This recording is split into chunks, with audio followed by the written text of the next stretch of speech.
जय हिंद, जय उत्तराखंड। इस वक्त हम लोग आए हैं सुद्धोवाला जेल देहरादून में। हमारे 4 साथी यहाँ पर अंदर हैं पिछले 3-4 दिन से, और सभी लोग ऋषिकेश से हैं और झूठे मुकदमों में उनको अंदर डाला गया है।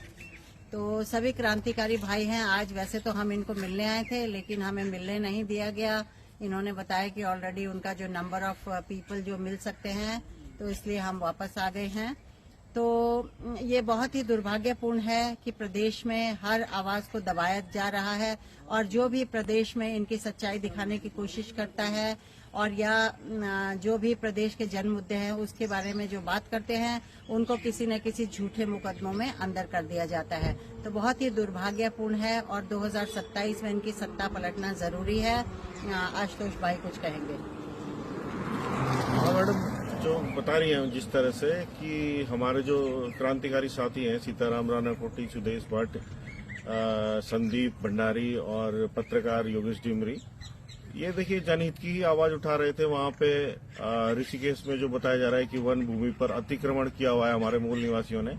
तो हमारा ये कहना है कि जो जमीन है, वो जमीन अगर उस पे हमारे मूल निवासी काबिज हैं और लंबे समय से काबिज हैं, तो ये सरकार का दायित्व है कि उस जमीन को अगर ऐसा कुछ विवाद है भी तो उस विवाद को खत्म करके उन लोगों को रेगुलाइज करे।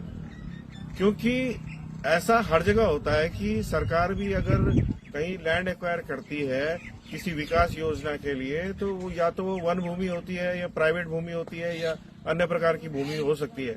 तो सरकार बड़ी आसानी से लैंड यूज चेंज कर सकती है, और लैंड यूज चेंज भी होना चाहिए, क्योंकि अगर वहां पे जेसीबी फिराए जाएंगे तो वहां पे हजारों की संख्या में जो है लोग बेघर हो जाएंगे।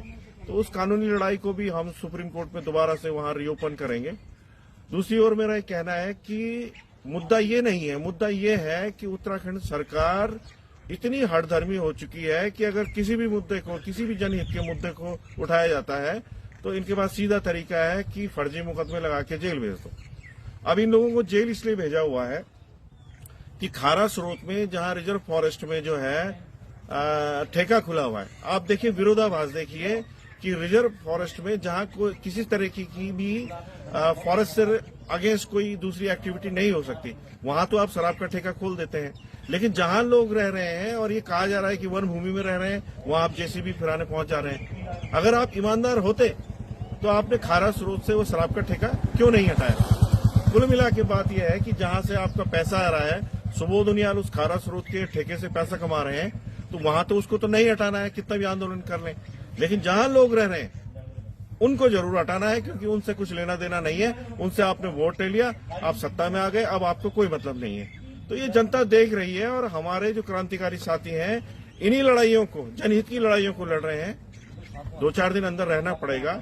मैं सभी लोगों को आश्वस्त करना चाहता हूं कि जो हमारे एडवोकेट साथी हैं, उन्होंने सोमवार को बेल की पूरी तैयारी कर दी है, और ईश्वर ने चाहा और आप सभी लोगों का आशीर्वाद बना रहा, तो सोमवार को हमारे सारे क्रांतिकारी साथी बाहर आ जाएंगे। जय उत्तराखंड, जय उत्तराखंड, क्रांति दल। जय उत्तराखंड क्रांति दल।